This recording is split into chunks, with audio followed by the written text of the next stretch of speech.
mana. Tangi he kalisi ya mea ngari poto. Ka malanga ke mautol ha Christ ko crucify. Aya ko tu kia angalewa ke siu. E koto vare ke sentale. Ka ke kakai ko ya.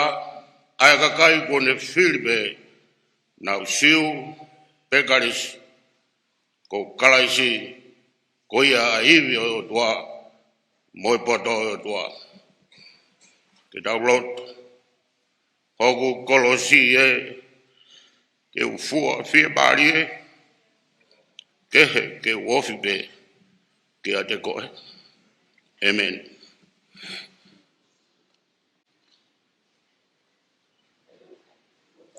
Koe wholofola himi ke kamata ake malanga Fakamanatu Siupeli Koula o Kolosi Fakamisiteli.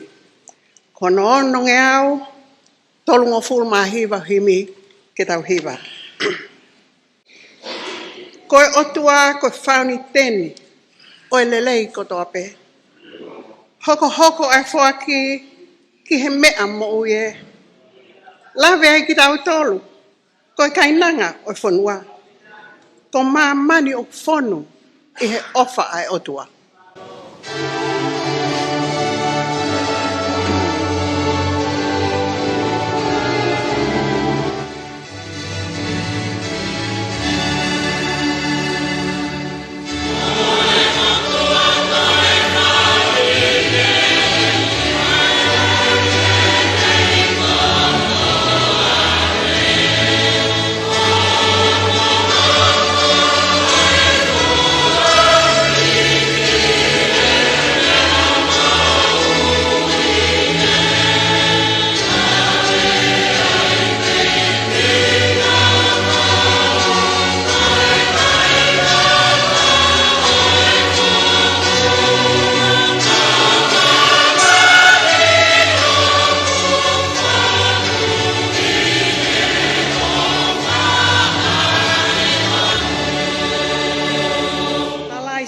Mokolonga ene ngawe mai o fai I kai pulonga ke topono ai kakai sino e mola marie uma a atamai lave eni fie marie I he ofa o fai.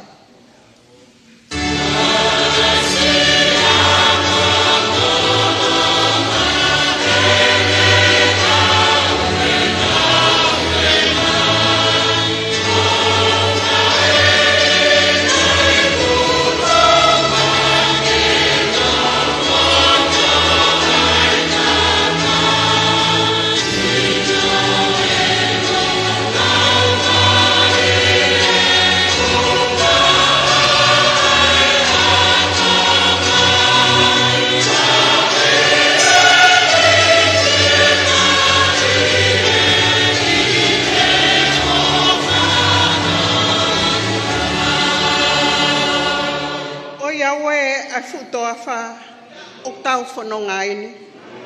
Mate mo whaingata. Oktau whewhe nā pasi. Malo eni ai sia. Whakawhetai a hao mai. Ka koe lawe whakamoui I he ofa ai tamai.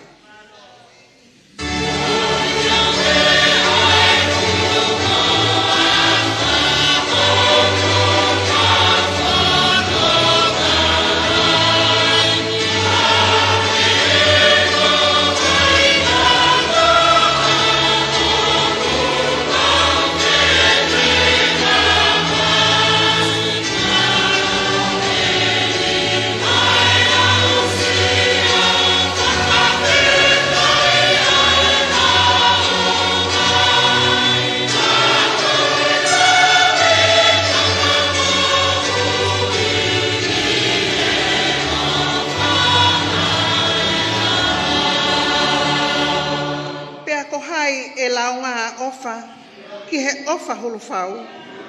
E whikau mai hafoha ke huhui a koe mohau. Ma te fu he angahala. Loto e ka palaku. Ne hifo pekia ke ta mau ki ta ohau.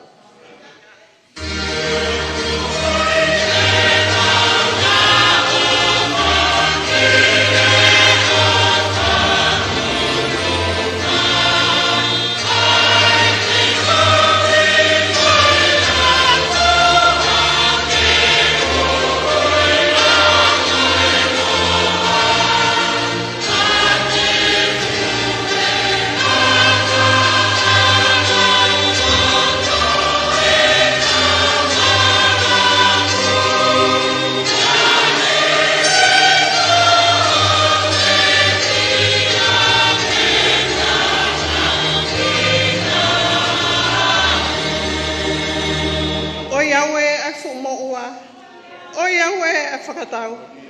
Sino tapu e o tua, le tau he akau.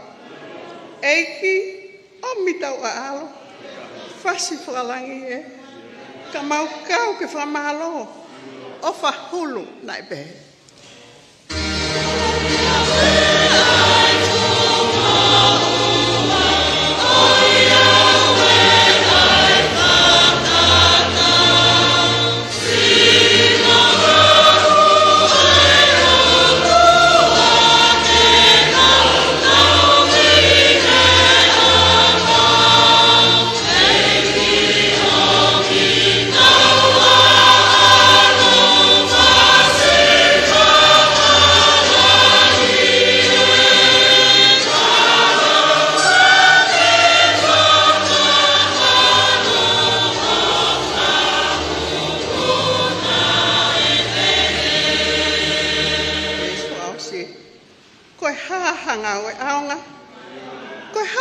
Laulau. Ko hanai e ka kunga moi ofa he kolau. I ka ingata he hiwa, fasi ko le ope. Atupe hotokotoa, sino loto laumali e.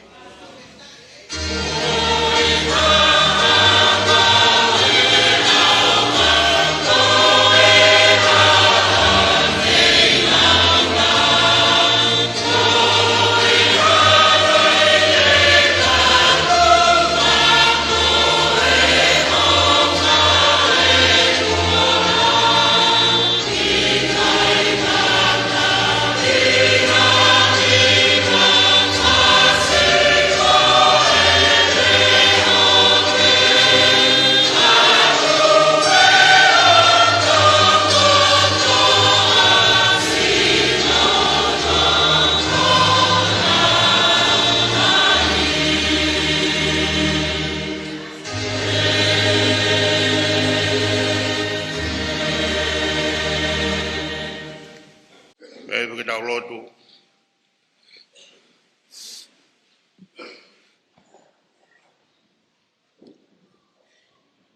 Siaosi, ho mau tua. Hono I kai koe fufu ngā mea. Ho ngāhi mai mua. Tāla he whorowhora. Koe poto e a whiona. Ko ke ngahui ai mea kotoa be. Whonua mamani. I he koloa he a whiona. O se ni ena lahi. Pea fu ma whola. Whonu ngotu. I he koloa whakatupu ai a whiona.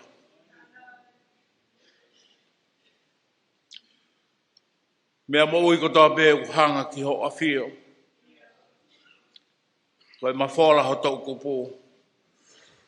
Nau mākona he lelei.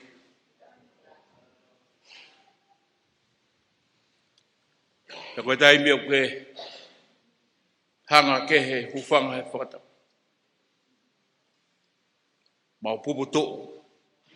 He mau mate a whoki ki ho mau efu. Whakalaulau toi tō taha whau tā me. Ke mau hiwa ke ose mau mo ui. Koe mau whakalaulau tō. Ofa ke maari e I ai. Hai a whiona. O toa mafi. Mau whakawheta e atu he ahu whakakoloa koeni.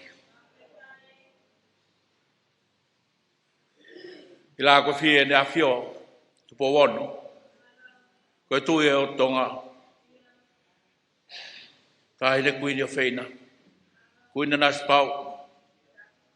Pinis klauni. Au mai. Whare o hamo heofu. Hawaii ke whanua. Ik premia kau mai Pulela'a. Au whawhetai. Ora ik Palestine Siaosi. Sekali talilahi. Kau mai konfenis kakato. Mau whakatahataha mai. Ke whangai esi. Kauhi koi puha e fuakawa. Ia ko whakamaa opo ki mautolu i ahoni. Kauhi koi Fakamanatu o e Kolosi ha Fakamisiteli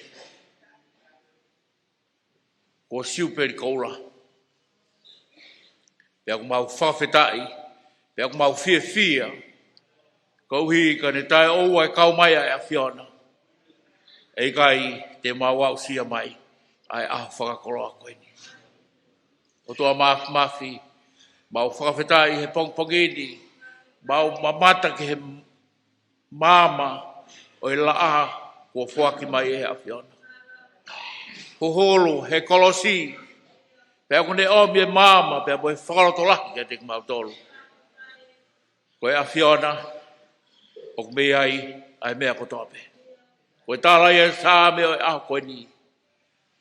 Koe a whiona, koe fōanga pe ia, o e tāpuaki, pea mo e lelei kotoa pe, o kumau inasi ai. E lelei, mau lawe pe, i he whangai e si, ko omiki ai e puha e whakawa. Hae rea e Tupou, kau mae, konferis kakato. Whanua masani, whakaofa, whai te ungai o seni, he tapa kotoa pe. Wiai hono ngāhi tala noa merie. O tu motuanga au wha. Pea mohono ngāhi koloa. Ka koe tomu, o e masani, hāpai, i kai ko hāpai pe. I Tonga, koe Fakamisiteli ai Kolosi ko mau lotolotonga. Heo tua, mau whawhetai ai. Kauhi, koe koloa ko ia, koe whakamaunga ia. Koe whanonga o mau whai. He liliu nei whai e ho aloko Sisu Christ. Ai Kolosi koe ikuanga e kau whai hia. Ke hoko ia, koe laumonu anga. O e kakai o whalala ke a whiona. Mau whawhetai ai, e o tua ki ho a whiona. Ka apuak mai ki mau tolu he pongpongini, pia moe ngāwe anga koe ni. Ka apuak e ai ni a whiona, Tupou ono, koe tui e o Tonga. Whakamonu ia mei langina, e o tua, ai tataki o kune whai, pia moe ne whalala ke a whiona. Tahe ne kuini Nanasipau'u, kau mai hou eike whanua. Pulela'a, Majesty, kai malo hiai ha whanua. Ngāwe anga e aho koe ni, o tua, whakalaulau loto ku mau whai, mau whakatawang pe, e maari e ia e a whiona. Ka apakina mai e konferis kakato, pia moe whatongi ai ahoni, pia peheke whanonga anga, o i wike koe ni mono ngahi whatongia. Ka apuak mai, ho tā mai o eki, pia moe teo kua whai mai ngāwe anga e aho koe ni, ke lang ia pia i aho a whio.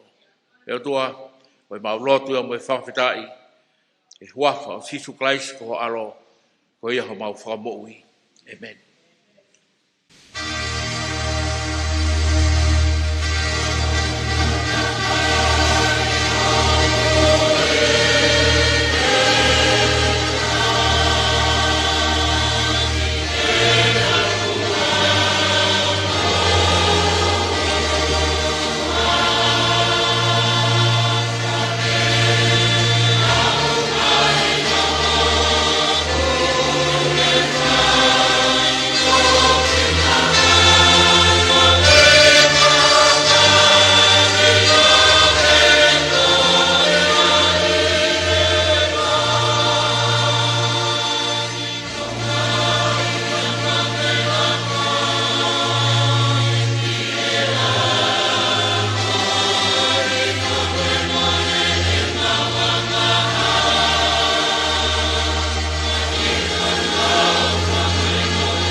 ke tau whanongo, ke he rockful fola,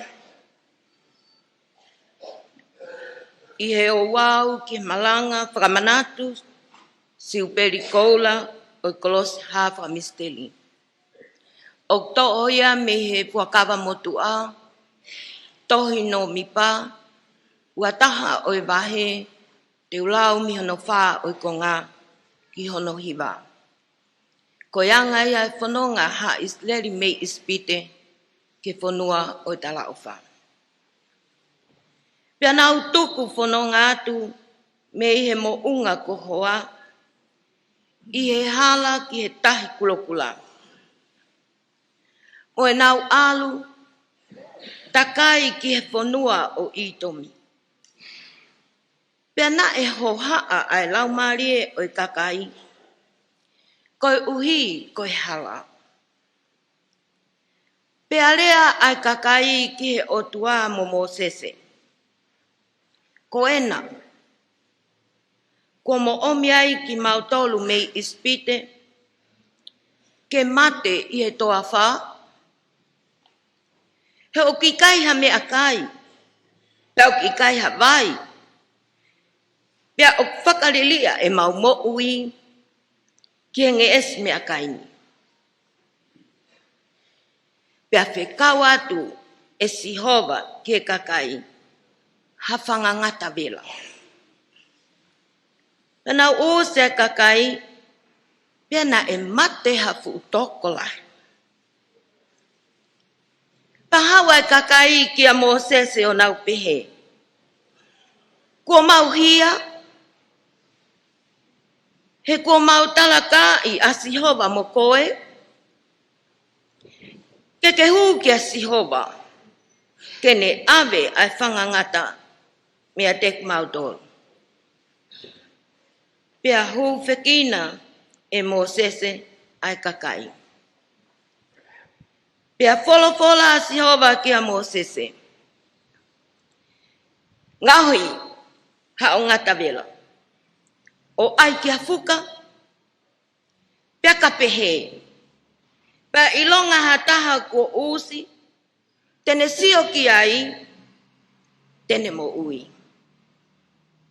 Pea ngauhi e Mosese hangata palasa, o ne ai ki fuka, pea hili ia, pea ko uu ha taha e ngata, pea kene sio ki ngata palasa, na ane mo ui ai. Amen.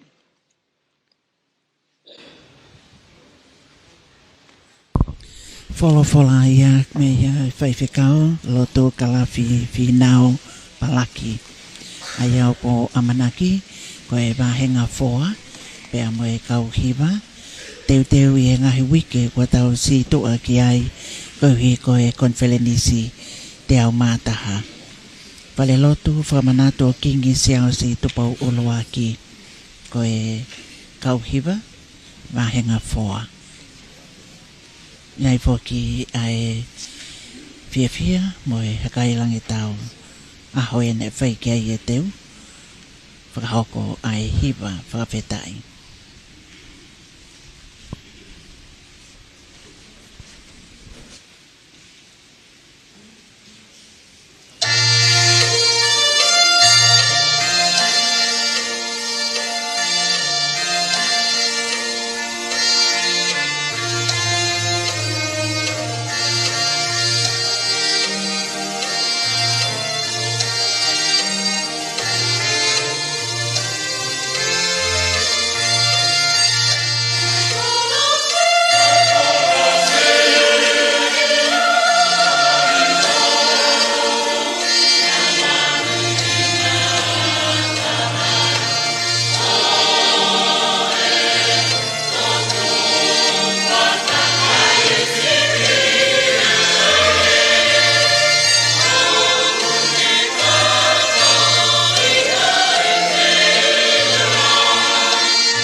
hiva papa le soni. Koe ua e wholofola e ngawe anga mamafa e pongpongi ni. O kuto o ia me e ulaki ipseria Paula ke kakai korinto. Vahe uluaki tahafitu e besi ki he ene os. Ulaki korinto vahe uluaki ves tahafitu ki he ene os. Hena i kai whekawau e kalais ke whai baptaiso. Ka ke malanga ake ai kospeli. O i kai ke whai e i he poto o i toka te rine. Na ahoko o maa ia e Kolosi o kalaisi. He koe toka te rine o e Kolosi, koe mea ngari vare ia ke kakai o whakatau ki mala. Ka ke he kakai o whakatau ki he mo'ui. Hange ko ki tawa, koe iwi au e otua. He kuotohi, te u whakaauha e poto e kau poto. Pe te u whakaikunoa ai ilo o e kau ilo ilo. He koma aia ai tama poto whakae mama koe ni. Koma aia hono tama lapai. Koma aia hono tama filosefa. Ikai ko whakaiku launoa e otua ai poto o mamani. He iloange i he whai ake ai poto e otua. Nai kai lawe i ai otua e mamani ake e nau poto. Na e toki whinangala e otua, ke whai ake ai mea ngari vare ko ia, i he maumalanga ke whakamo'uia kakai o tui. Tala e he siu ke omi hangahi mana, tangi e he karisi ki ha mea o ngari poto. Ka kamalanga ake e ki mautolu, ha kalaisi kua kaluse whai. Aia koe tūkia anga rewa ki he siu, pea koe kote wale ki he sendaile.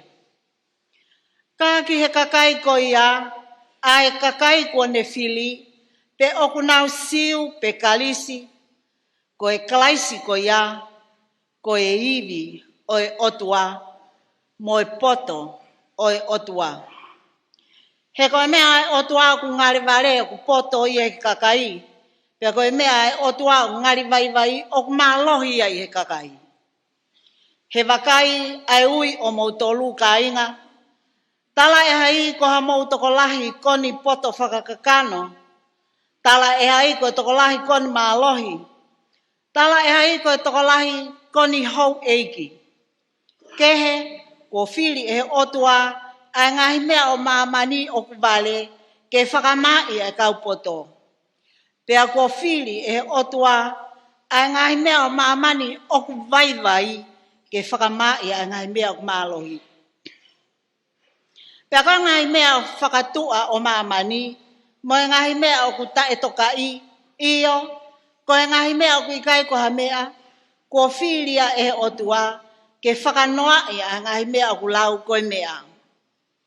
Koe uhia, ke tuku e ne pole pole e kakano kotoa pe, i he ao oe otua.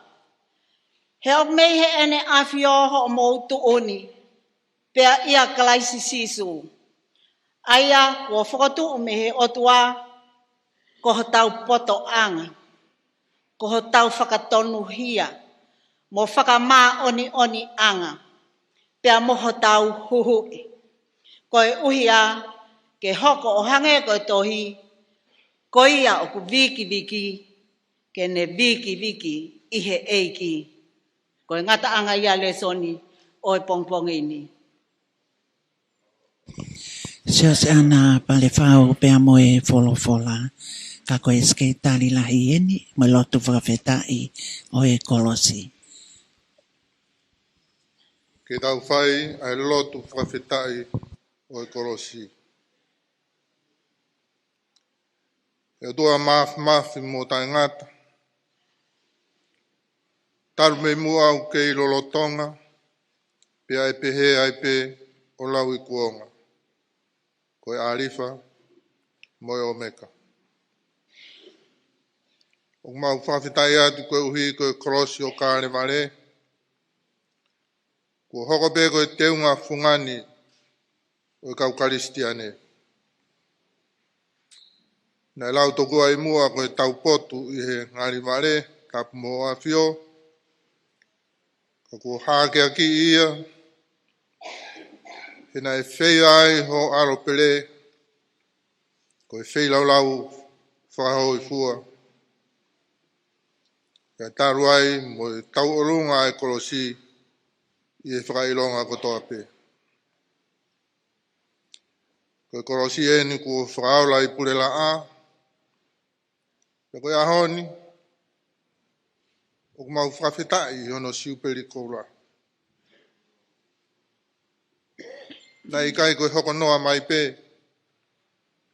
Ke māmai mohono uhinga. Neongo whiu a whiwhiri e kau wawanga. Ka kua pau pe hono tara. Hina iai pe kalofi ama. Na iai pe hono pununga. Ia baptaiso ai ko mau tala whaunga. Na e i kai au pito koha whananga. Na e kotofa pe hono aho. Pia whotu pe hono taimi. Na e tūtū ni pe hono wheitu. Pia hono whaunga. Ke mahinu ngofua ki ho mau whakangatangata.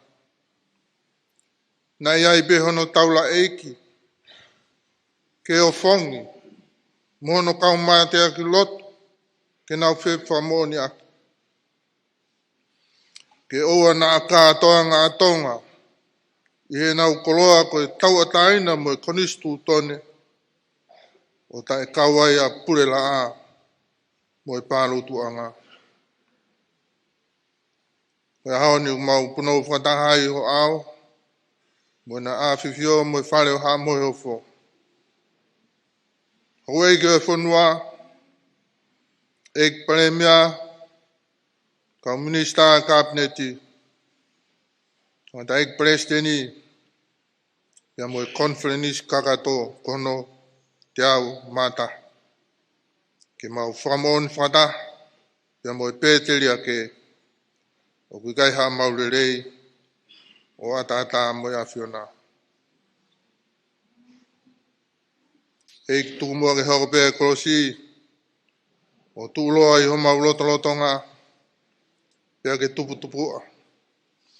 Pia ka ngalo kotoa e ngāhi koloa mamani tu ke i tūlotoloto pe Kolosi ai ne whakapapau ai ho mau huhui. Kari mua mau whawhetai e ko mau anu herelei ho ngāhi tāpuaki. Ko mea te pū e ko ia te mau tolu ai o tua. I huafa e tamai, mo e aro, mo e lau maari e mao ni on. Amen.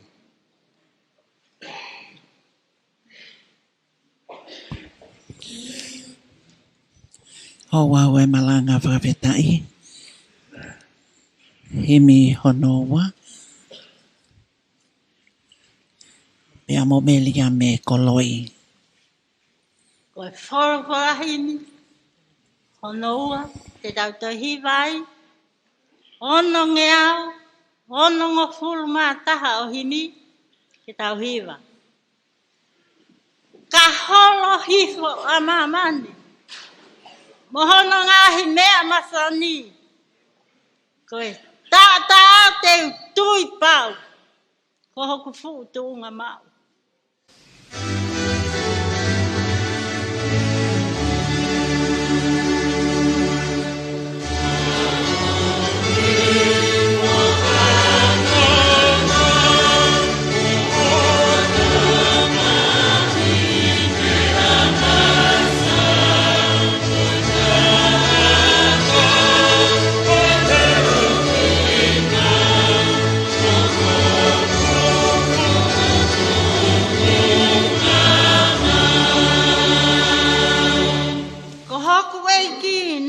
Kia ma aku te tonu hia ko feila rau ai ala pele ko lami ikai hana mele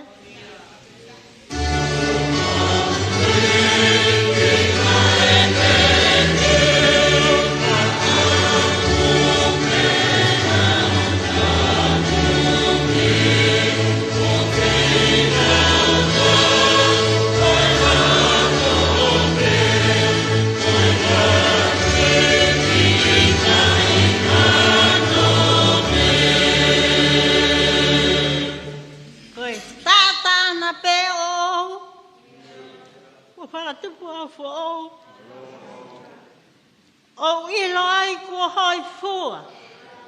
Ai whina ngalo e o tua.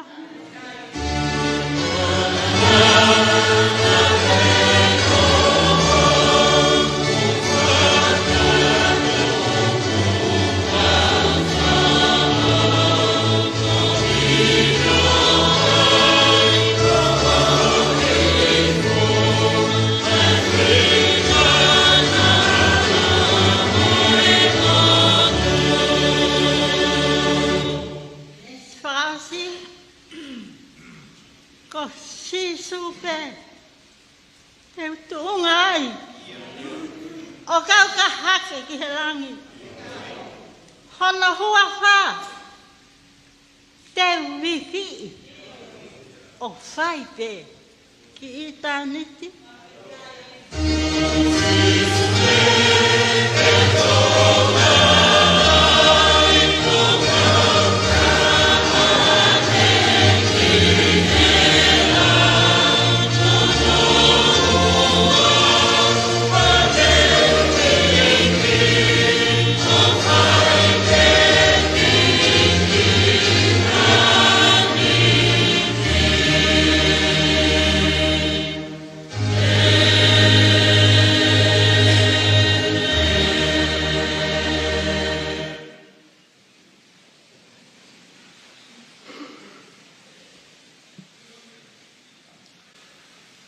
Wafau e o tua o tamai, pe mo alo, pe mo lau maari mao nioni.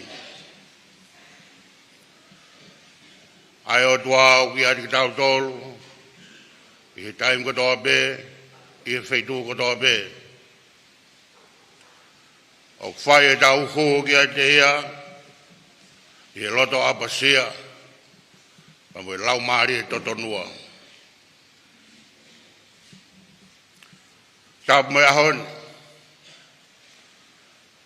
me katoanga, whamanat, o whai e whanua pia me lot, ko hi ko kloa, o hi whaki, meilangi, ke tau kloa I ai. Tap ki o mo awhiwhio, ki Tupou wono, mo kui Nanasipau'u, Tap ke Falelotu Tupou, ke Moimoi of.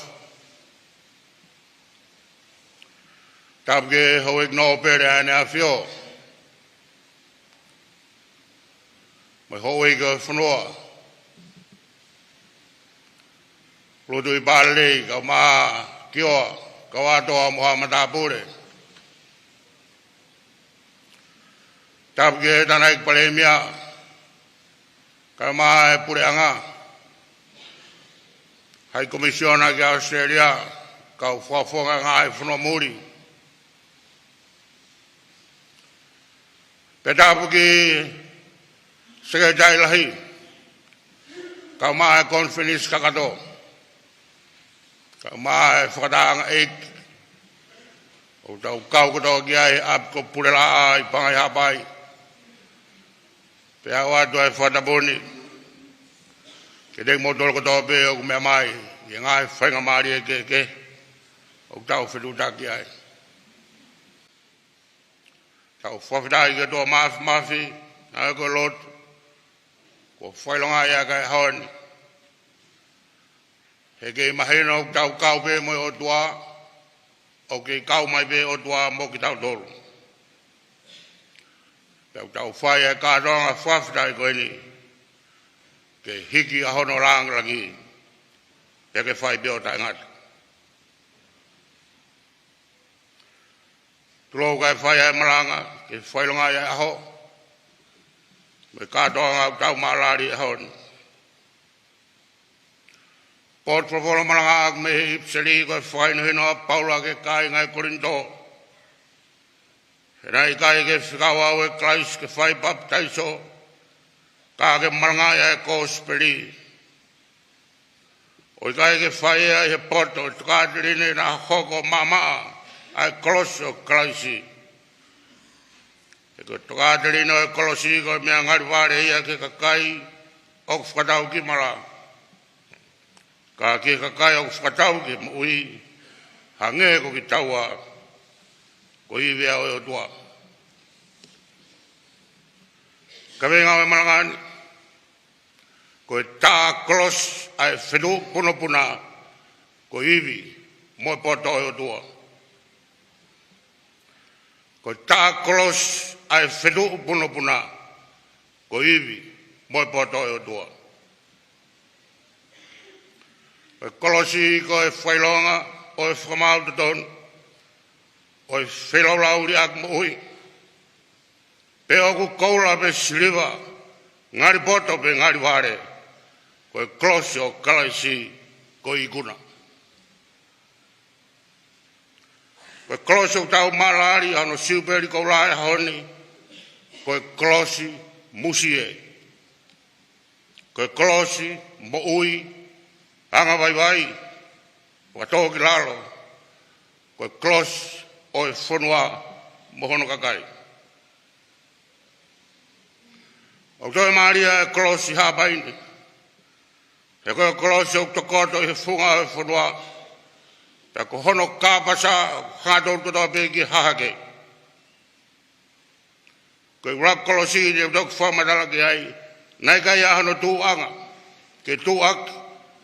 Ke ria nai aha whakaukau e whiamau ke whaihanga au e. Ko Kolosi o totoa wha mai peki api ko Pulela'a. Ko Kolosi whakawhitai. Ko Kolosi e hounga ia. Pea tau whakaongo. Ko haa e whikau ki ka tau loto mo tau laumari e. O nge ko koloa na tō ane pō me i he Kolosi. Pe oku hau ke haa, pe mo hai ki crucify, pe whakawhitai.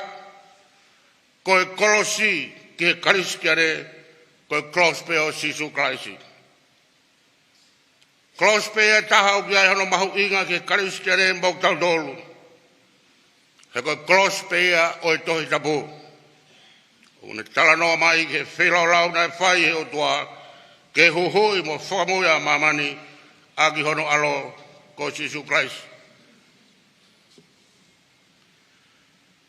Koe pehe koe Kolosi ko imis ki kariskiane mo sias wha kariskiane koe ngahi mea e ki mui me he wholofora. He wikai whakahoa tatau e hapot wholofora ai Kolosi ki he siasi. Koe Kolosi koe whekita anga, whakafufu o haongo karistiane. Taimna e whakatangaia e lotu, na punau he whataha o kohi a laini hatonu e kere koe one one. Pei hau hano kaunga karistiane, one kohi whakawhiawak ke whotu ai Kolosi. Koe na whekita ia i e huohonga o i whakatanga mo e mate. Kua whotua e Kolosi e ngahi api a honi, e ngahi whare, e ngahi Falelotu, e are tare mo e ngahi taua. E kahoa e tokolahi e Kolosi mo e losalio, koe whailonga e kau karistiane, mo sias whakaristiane, pe a kui kaito e whaiha whakapuri puri i e Kolosi, pe kaua e a honi. Nā mo ki taua, koe Kolosi o kuta malari a honi, koe tāpe mo whotu me langi, ko hi koe karistiane, moi lotu, moi whanua. Mario e Kolosi, he kui kai lau sias, o kui kai lau matakari, o lau whelau lau, pe lau ikuna. Nai ua ai whahinga o e Kolosi e Tuku'aho e ngā civilise e au mai ke moak siasi kaua e Kolosi o Sisu. Raki ko Kolosi o e Karisi pe ua ko e Kolosi o e Latina.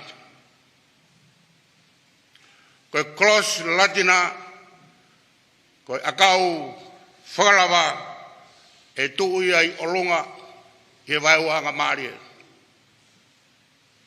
Ko Kolosi Karisi ko akau whalawa tūtonu pe ia e vai oanga maarie. Ko Kolosi e api ko Pulela'a ko Kolosi Latina. kau kehe ai Kolosi ai Tonga o ki kai hano ue i mamani. He nai fotu ai Kolosi me langi aki ha mama me ha fitu puna puna. Whamatala e 5 kau klaviri uhila moani ike. Ki haa e Kolosi e heng sabate o katopa ahu fulmano taiwa fitnima. Pera i kai ai haro taimi e mawhora haro talanoa mono whakao fo. Pe au kolo mai ki ai otu motu. Ki o mai o mamata ki e Kolosi. Kawa ia e 5 kau, koia na e pure, i misiona e sias katolika ai Pangai ni. Kono ingoa, ko Daniela ka Foriaki. Koia na ne whaia e fuafua tohi, oi mea na e hoko, pia koe ne whamatala, koia au mua mo whalaranga. Hiri pe haa he taha pe uanai, me haa e Kolosi, ko ahe mai ai 5 kauni. Mahalo pe ka ahaua fitu, pe ka ahaua waru. Te koe aho ua hiwa pe o gato ba, na nofo ifo e 5 kauni, o ne whai ai whamatala. Nā ne fua ai lahi o e Kolosi. Pena ne tā e whakatata to tonu o e Kolosi, i aho pe hono ua, hire ne haa, i he kere kere. Toki o mea pureanga, whafonga pureanga, maluta mue peau, whataha mue kaloni kari, hiri aha wike e tolu nai, o whae nau fua, pai ahi mue nau whakamatala, mue ngahi whaita. Ka koe fua tohi, mua whakataata to tonu e Kolosi, na e whae he pātere ko Daniela Foriaki, i aho ua hiwa, pena ni toi whae pia e whakamatala, i aho toltaha o okatopa aipe. Ko mea ua na mahu inga hene whamatala, pia mo whakatata na ne tā. Ulaki ko Kolosi Latina, hange ko ia kua whamatala ki ai. Ta kono ua, ko ngahi ngata anga o e Kolosi, ki olunga moyonga tawhaki pia mo lalo. Na ia ngahi semi siakare e tolu, i e ngahi ngata anga fua poto. O kei tolu pe Kolosi kau taimani. Ka koe whamatala ni ai 5 kau. He koe Kolosi koe o kiai ai siakare e tolu i ono ngahi tapa kotoa. I lot katolika aku na ui koe potoni. Koe Kolosi potoni. Koe Kolosi Latina potoni. Koe potoni, koe mea beu toki tānaki ki e Kolosi Latina ke iai hano uhinga. Pe iai hano maha uhinga makehe ki e tauhi o Kolosi ko ia. Koe potoni o e Kolosi ap ko Pulela'a. Koe potoni o e tolu tahai o tua. Koe hinga e au tolu ai ai ngahi ngata ngā. Pea koe ne fua poto koe whailonga koe lau i tāniti o tua, koe tolu, ka koe tua pita. Koe tukāterina o tolu tai o tua, o kai ano whamatala mahino ana i he tohi tapu. Kai ki tau ilo tau tolu hano pot wholofora. Koe whamaa pope ai moaksiasi, ai whamatala o tua, nana utui ki ai. Ka koe toko tolu, ko dua beta, ko tamai me alo, me lau mare maani oni. Pehe whamatala e pātere, ko uhinga ia o e potoni ai Kolosi i Pulela'a. Nā toi pehe e whaifikau, ko Kolosi Latina potoni koe Kolosia o kutui, mo kahoa he tui tapu, he kau e pikopo, e ngahi api me ngahi Falelotu, Pea koe taua koe are tare o Sāpita e Vatikano o tua e Kolosi o e toltahai o tua mone lau i taniti. Na ia e whaifkau i Haa'ano i taim koe ni, kono ingoa ko David a elode. Ko hono waifi ko ipu elone. Na hawa ipu elone ki Pangai i ngahe whatungia, tamana e kau e beha whatungia ke potungau e whawhine, pia hiri ko ia, ko e whiaftonak, na kai tue lawa whoki ki Haa'ano, pia mohe e beha mo e whaifkau, pravite, mohono family. Ko whamatala ene a ipu, elone, i wafe tahawa, ko ne talaloto na whaike whaifkau ko te wita whina winu sila, pe ko whamaro ke whaifkau, i he wahe mau inga koe. Pe e ipu elone, nana au whronga whataha mai be mo e whaifkau mohono hoa ki lotu hengi. Pe ha e fu mama mehirangi o alhuifu. Penane o fongi, ko e whetu tō. Penai haupea mama, o ofi mai. Nei ai be kau lotu hengi, i whiremea, mo ngahi whetu ke, nana o mamata ki mama koni. Haupea mama o hongatonu mai, ki mea koe o piai ai Kolosi ahoni. Ko mea nane whakatoanga i koe whetu na puna o tā ai Kolosi e ap ko Pulela'a. Whe whamone ake pe kau maulotu hengi me whotu haa mo whiremea mo ngahi ot motu ke kloa koe ni na talaloto ki ai a ipu elone nane mamata tonu ki tā o Kolosi e whetu puna, ko e whamatala ton pe ia ai hoa e whaifkau. E kei lau pe ha misteri o ka pau, nei kai ha whamatala tonu mo siopau. Pe matamata ko solova e misteri o e Kolosi. Ko toe ni hawawalo ki o uhinga, mo taulo to, pe amo e tau mo ui.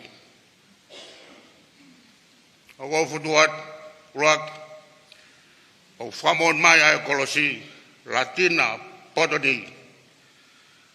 Tā koe whetu puna, koe whamoni, koe Kristiane, o hoi fua ki ai o tua. Koe abini, koe kere tap, koe whioanga Tupou.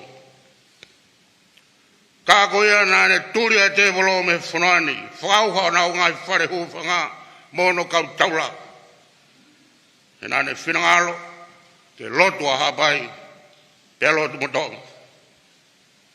E halape, koe hamai a Kolosi, mono ulunganga Fakamisiteli, koe toi whakamoni mai, ke Kristene me lotu Fakamisiteli, koe Kolosi o Pulela'a, ke tonu pe tuk fua mi mua. Taimbe o nā toi tuku, ai lotu hiteni e wharuan, kai whakauha e te volo, ka taulot ki au tua mui. Kono wa, o whamon mai a Kolosi, o awhioi he o tua, pe aku hoi fua ki he o tua, ai tui ke toltai o tua. Koe haa ka tai, ha Kolosi potoni, o ka pau nei kai ke uhinga ki ai. O whamapau mai e haa e Kolosi, ko mea o tau tui ki ai ki o tua ka tamai me ala mo laumare mauni oni, kei tonu pe ia ai tō fua, pe whai pe ia o lawi kuonga mo lawi tani. Kono ko o whamon mai a Kolosi, o ko whakaremerewa pe lawi kuonga e moon Fakamisiteli, pe mo toltahai o tua, pe mo lotu ki o tua mo ui.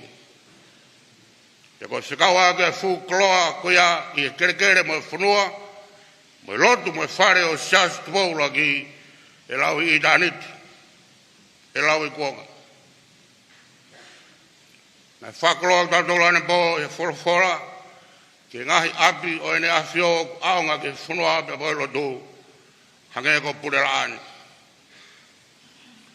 Ko e awhio anga eni, o te Paula, na ne whinangalo ke langa heni hono Falelotu, ko e Falelotu ia e sas taua taina, pe tau he tau tolu ka Wesleyan na, ko e kloa pe ia Tupou, pe Moimoi. Pe wau tu ia mahaminga makehe a pini, ke uhinga i Haa'api Kolosi e funga o e whunua, ko hi koe a pini, na o whakai ai lao mo taua taina, ko e whumata i kloa ia ai Tonga katoa.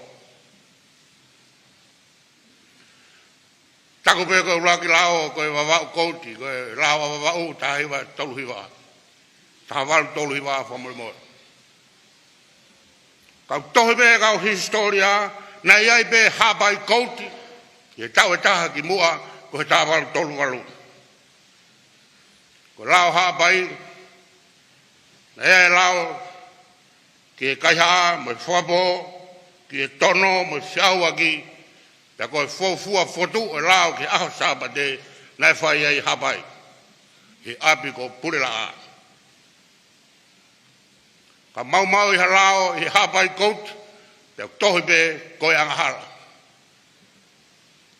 Pe toki mui mai, awawa, mo tawa taina, tawalu ni manoa, mo konstituto ne, tawalu whinima, kana tomua o whaki katoa pe, ai laumare o Tupou ki tawa taina hono kakai, pe mo whai ai whinangaro o tua.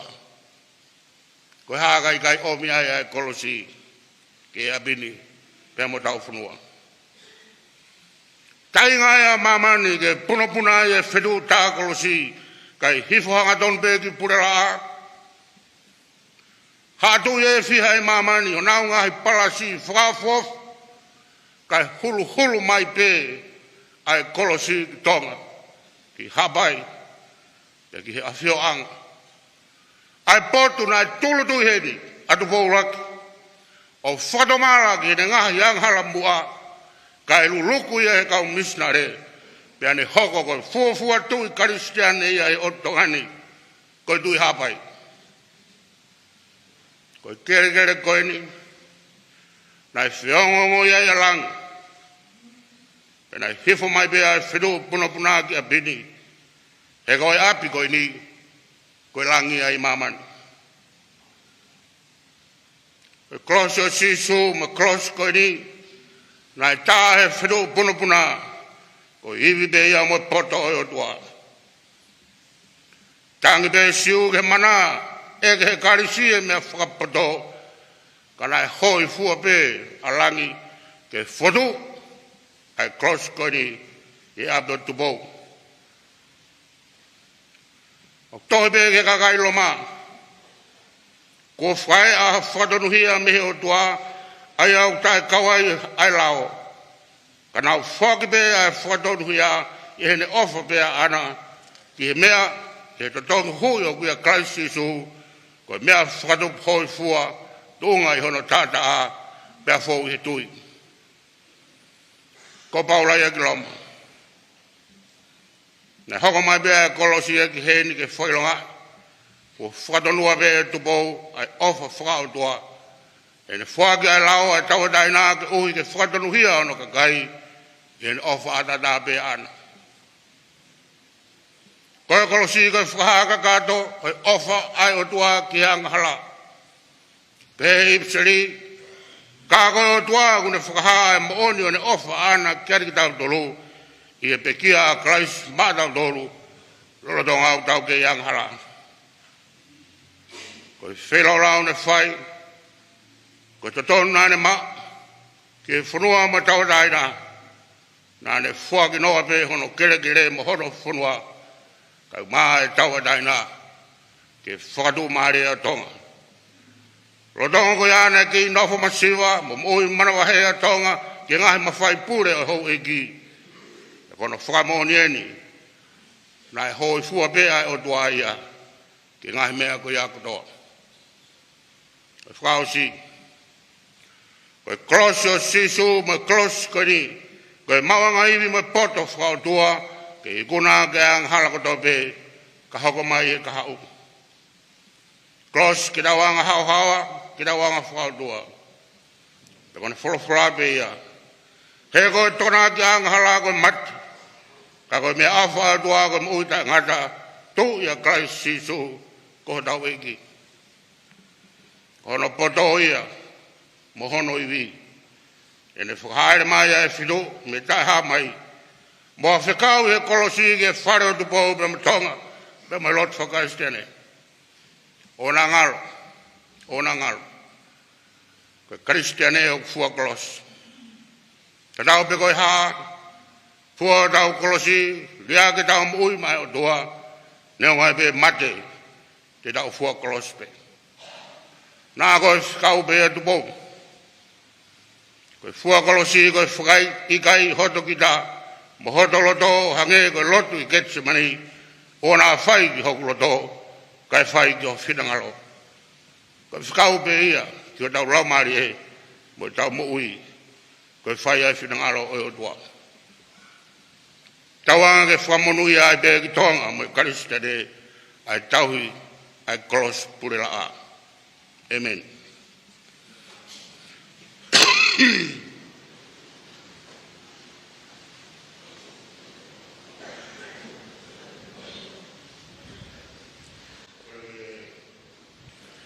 Rak whai mua e tau plot whawhitai, e tau whai tau him whamui mora. Kore conference kakato, mo ni beu motolo mea mai, e whaha koe mei pangai me ap ko Pulela'a. Tau ni manoa koe ni o e Kolosi, whinangalo o tua, te om koe me awha mātonga, te mono kakai. Tau tak whai bene lot, tak whai bene whawhita, tak whai bene whamalo, o tau rawe futa au me manu ia, o e fu me awha koe ni. Tau hiwa he ni mga au whanga fulmahi wa hua mai bea da. Bea suraki, mo e bea whakaosi. Katoki hiria, pe taria e tau lotu. Ka e lotonga e tau hiwa e mo bea skoni, teu teu ho tau lotonga mo tau raumari e, e whilonga mo o tua, e tau lotu whakawhitai, ko ui koe Kolosi. Ke he ke ofi pe, ke ati koe, koe ku hori e mo e ku toi. Nongo koe hara fau he whaingara a mea bete rawa ke mawai koe.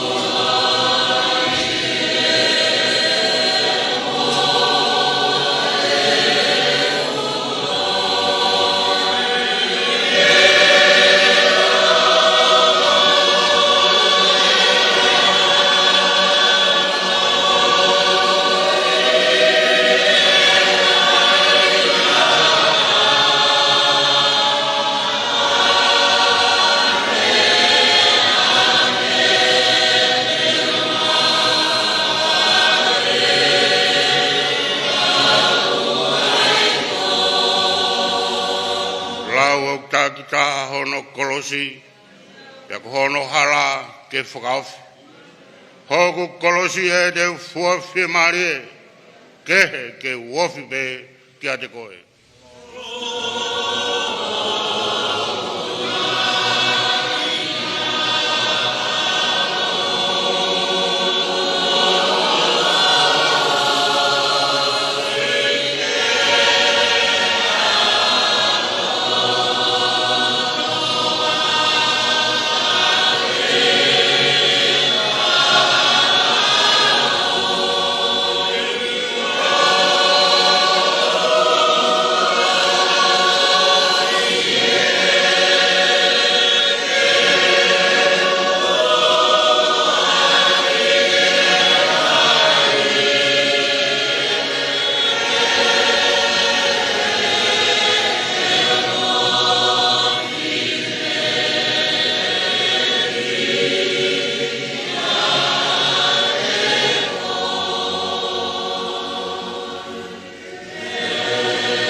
tol pe atari mai taulotu.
O mo e ka ma Tonga ka ma conference ka ro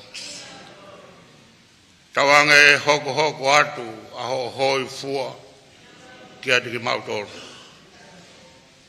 tau ni manoa ka hoko ke mau tau ki ka kroan o Fakamanatu e be kia di mau tor ko Haa'api I mamani I cross ko ke me au Fakmai e kua fa da mai me alo me la mare mani ni amen.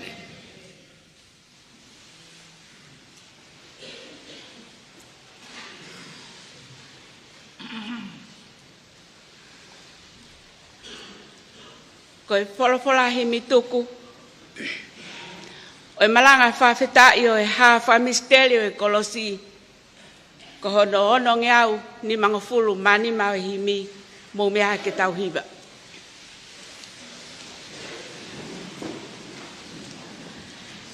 E o tua mafi poto mo yao niu. Koe hala o e mo uini fele mo tamaki fuu. Ke taki ai whanonga ke maunonga pe mou.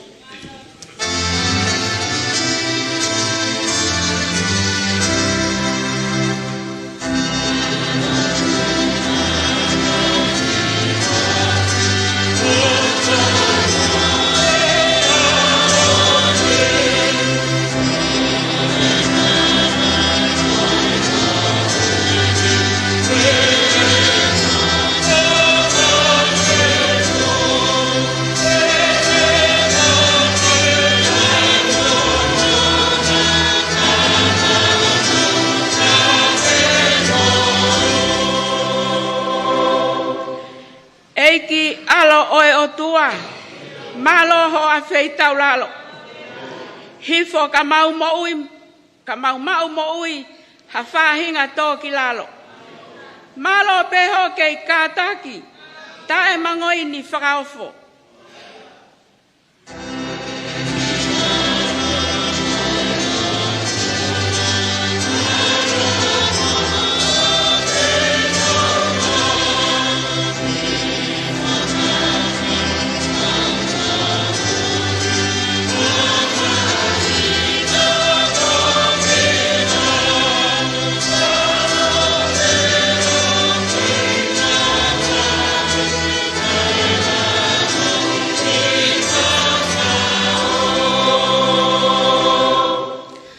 Lau malia o tua, ke whai ho whai vai.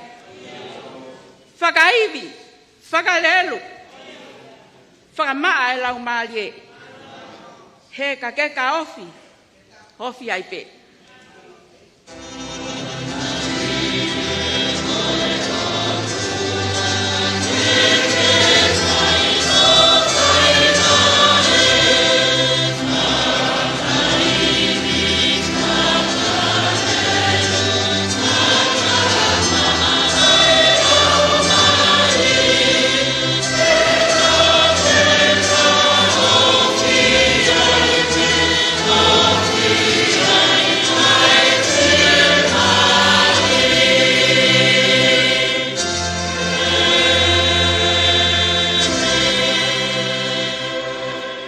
Keresa ki ko Sisu Christ ko flyer tua ka tau te mai mo fio he la mare ma ni ki a tau toluia o ta ngata. Amen.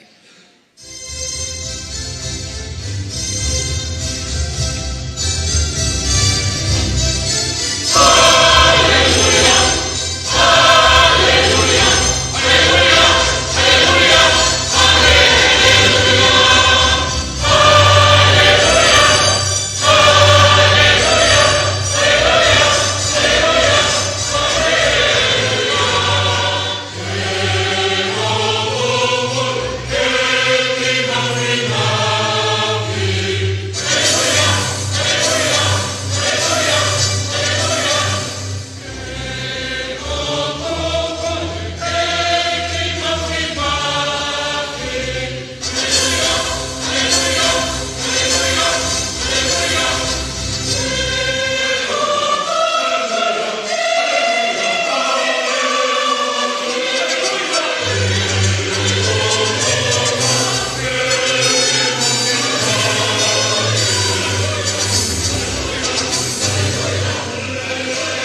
fasi whawhanua ia i he whakaapa-apa ko e kakato a e Ouau o e malanga Fakamanatu Siupeli Koula o e Kolosi ha Fakamisiteli.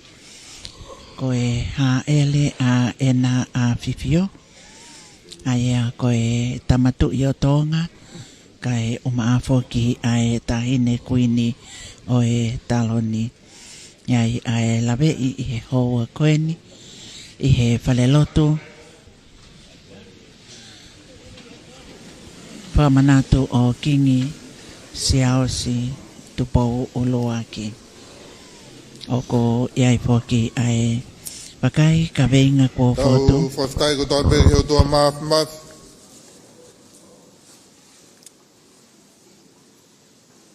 Ko hui ko e tāpua ki mo e koroa e ahon.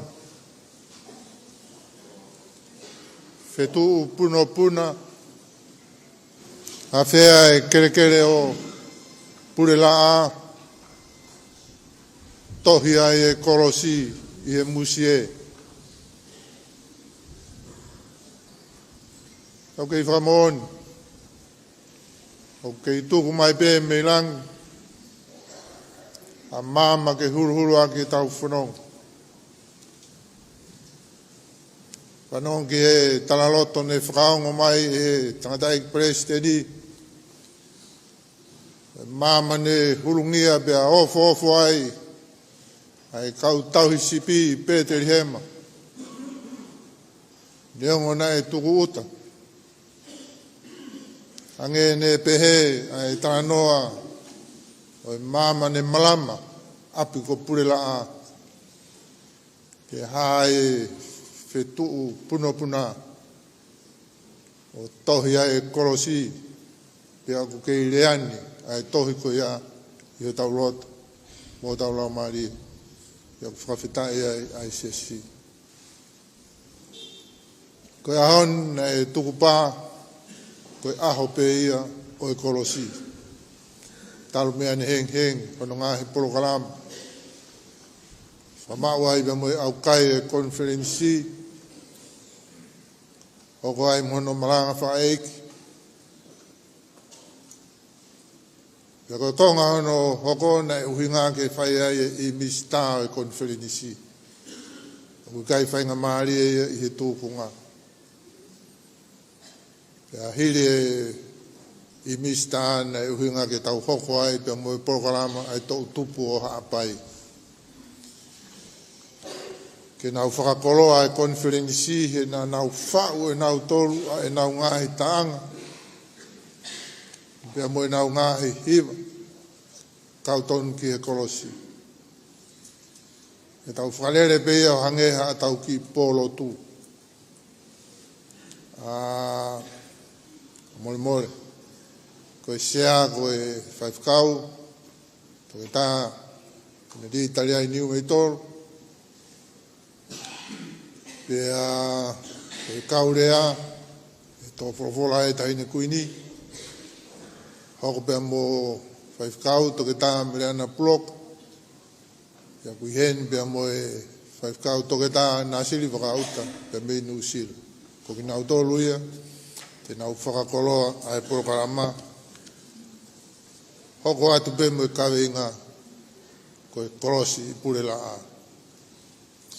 Ko ai whiawhia e toki hoko ai e tau ngahi polotu, e ngahi whaianga polotu e nima. E whakatatau pe ki he tūkunga. Ko ane una e whetū taki mai, e koe tau polokalama, na e huinga ia ke hiva a loto foa, wahenga foa i he malanga koe ni, pia mo Siaosi o mataika, pia mei tonga tapu. Siaosi o mataika, te kai nau mawahe mai nau tolu, i te ke whainga maari e waka. Ko Siaosi o loto foana, nau whetū taki mai ki nau tolu, ane pong pong, o koe ke nau lama mai ko hui whafure ahanga. Iau kore, korisi si ato tai ke nau lama mai mua o whai ai whatongia pongpongi. Te teu ke tāanga ua maranga, ko lama e pasi aloto fua o tau mai ki hen, pia mua nau kau hiwa. Au tau whawhitai ai ki o koe ke pae mo toe noa ai whatongia e ahon. Au teu pe hono kakai, mono kauhiwa. Ke tau whae whawhitai o e ahoni. Oia kou kore atu i he tūkunga. Pe mua ke kau se tua tāke na wanga o whakalelei. Ai anga e fōtū o tau saione. Koe porokala mai na e uinga ai ke tuk kamata i taha ua. Te tau kamata pe ki tau tolu i he hawhe ai taha ua. Mai beha ki whainga maari, kau se tua tāke na ki whakalelei i amuan. Kou kore atu ke tek nau tolu ko tau pe kau ke whatongia o e ahoni. Ka mo whaawhiofi mai mua, whaongongo mai ki he tarekita e potu ngāu e whakalau maarie, mo e tarekita e potu ngāu e akwa karistiane, pe mo e tau Tupou, ke tau whakakato ai pe, ai porokarama pe mo tari ai koroa o e aho. Whamanatu at pe, e ahon tau au kai o te mo fuhoha ke mo o rema ki ha wheitu, o noforo pe heni ka tau tari e koroa ko te teu, e tau Tupou mo e wahe whanua ha pai ma ki tau tōru. Marawa pito, kore atu ki kau se tuatā, mo ulava mai, o te hoa, au te ai peha ki fui hiwa, e a whae ea kai whae e teu koe ni. Marawa pito.